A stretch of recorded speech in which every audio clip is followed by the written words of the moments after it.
Sa isang sabsabang payak at aba, isinilang ang hari, Mesyas na dakila, walang pinipili, pag-ibig ay sadya, liwanag sa lahat, sa dukha at may salapi pa.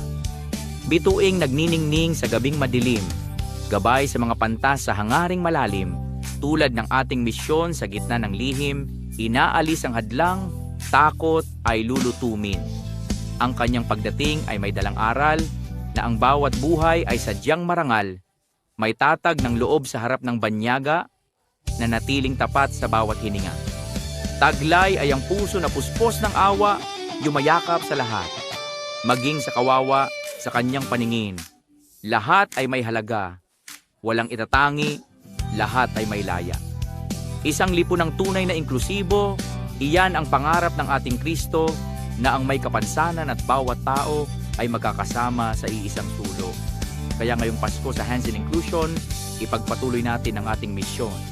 Dala ang tatag, puso, inklusibo.